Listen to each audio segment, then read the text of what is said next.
Acts 27. And when it was determined that we should sail into Italy, they delivered Paul and certain other prisoners unto one named Julius, a centurion of Augustus' band. And entering into a ship of Adramyttium, we launched, meaning to sail by the coasts of Asia, one Aristarchus, a Macedonian of Thessalonica, being with us. And the next day we touched at Sidon, and Julius courteously entreated Paul, and gave him liberty to go unto his friends to refresh himself. And when we had launched from thence, we sailed under Cyprus, because the winds were contrary. And when we had sailed over the sea of Cilicia and Pamphylia, we came to Myra, a city of Lycia. And there the centurion found a ship of Alexandria sailing into Italy, and he put us therein.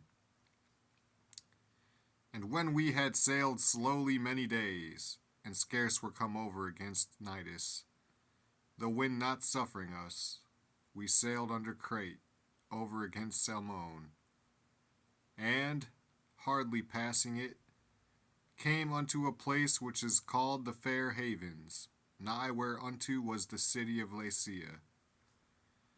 Now when much time was spent, and when sailing was now dangerous, because the fast was now already past, Paul admonished them, and said unto them, Sirs, I perceive that this voyage will be with hurt and much damage, not only of the lading and ship, but also of our lives.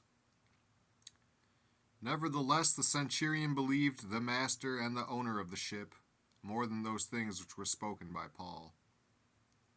And because the haven was not commodious to winter in, the more part advised to depart thence also, if by any means they might attain to Phenice, and there to winter, which is an haven of Crete, and lieth toward the southwest and northwest.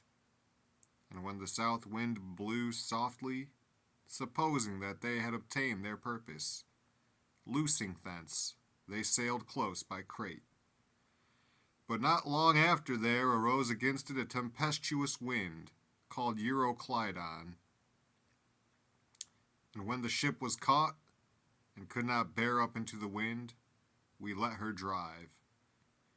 And running under a certain island which is called Clauda, we had much work to come by the boat, which when they had taken up, they used helps, undergirding the ship, and, fearing lest they should fall into the quicksands, strake sail, and so were driven. And we being exceedingly tossed with a tempest, the next day they lightened the ship. And the third day we cast out with our own hands the tackling of the ship.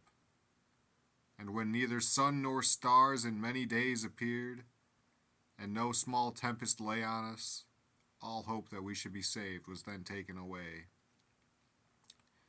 But after long abstinence Paul stood forth in the midst of them, and said, Sirs, ye should have hearkened unto me, and not have loosed from Crete, and to have gained this harm and loss.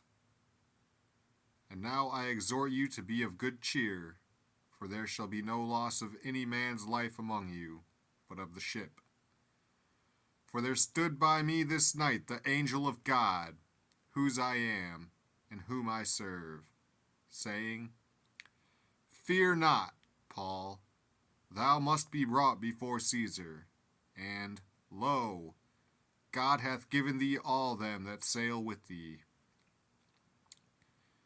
Wherefore, sirs, be of good cheer, for I believe God, that it shall be even as it was told me. Howbeit we must be cast upon a certain island.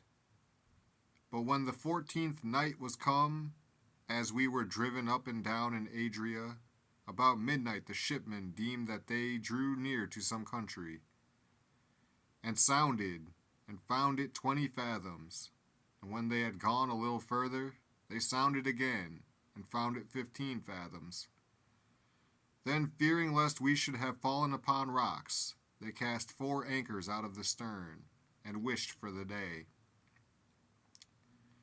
And as the shipmen were about to flee out of the ship, when they had let down the boat into the sea, under color as though they would have cast anchors out of the foreship, Paul said to the centurion and to the soldiers, "Except these abide in the ship, ye cannot be saved."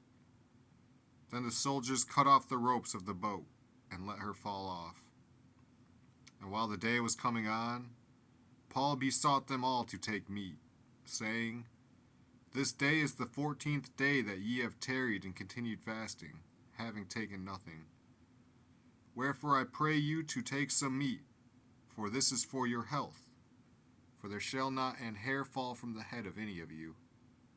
And when he had thus spoken, he took bread, and gave thanks to God in presence of them all. And when he had broken it, he began to eat. Then were they all of good cheer, and they also took some meat. And we were in all in the ship 260 souls. And when they had eaten enough, they lightened the ship, and cast out the wheat into the sea. And when it was day, they knew not the land, but they discovered a certain creek with a shore, into the which they were minded, if it were possible, to thrust in the ship. And when they had taken up the anchors, they committed themselves unto the sea, and loosed the rudder bands, and hoised up the mainsail to the wind, and made toward shore. And falling into a place where two seas met, they ran the ship aground, and the foreparts stuck fast, and remained unmovable, but the hinder part was broken with the violence of the waves. And the soldiers' counsel was to kill the prisoners, lest any of them should swim out and escape. But the centurion, willing to save Paul, kept them from their purpose, and commanded that they which could swim should cast themselves first into the sea, and get to land. And the rest, some on boards, and some on broken pieces of the ship. And so it came to pass that they escaped all safe to land.